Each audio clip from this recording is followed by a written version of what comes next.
At 3:30, this is one of my favorite games of the window. We got Tulane, who's 3-0, traveling to number 13 Ole Miss, who's also 3-0. Ole Miss favored by 12.5 points on ESPN. Jake Retzlaff has gone 46-78 for the Big Green Wave, thrown for 522 yards, 2 touchdowns, 0 interceptions. Also leads his team on the ground with 40 carries for 288 yards and 6 touchdowns. Omari Hayes has had 13 catches for 143 yards.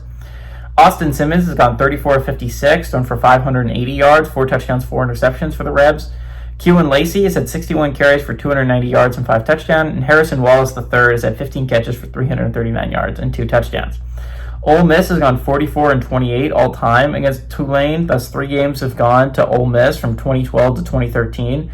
Last win at Ole Miss for Tulane is 1988. Kiffin is 2-0 against Tulane in his career at Ole Miss. Again, massive game with massive playoff implications for both sides. Ole Miss is sitting really nicely right now at 3-0, right?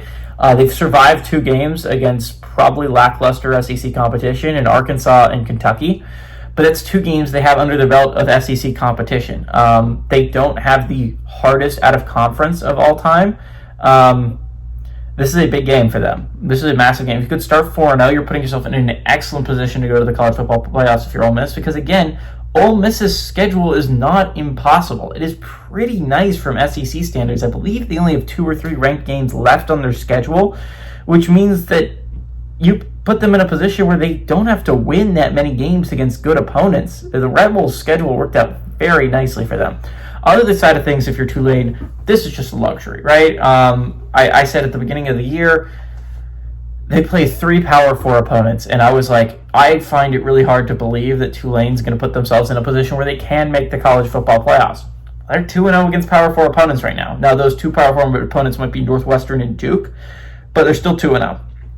So this is just a luxury if you're Tulane. To go on the road, you beat Ole Miss, you're suddenly just like light years ahead of everyone in your conference. Not to mention, if you're Tulane, Tulane's schedule is actually rather favorable when you're talking about it from the wanting to make the college football playoff perspective in conference-wise. They avoid Navy, they avoid USF, and they avoid North Texas. The only real contender they play is Memphis on the road, which is, don't get me wrong, a hard game, but is it really?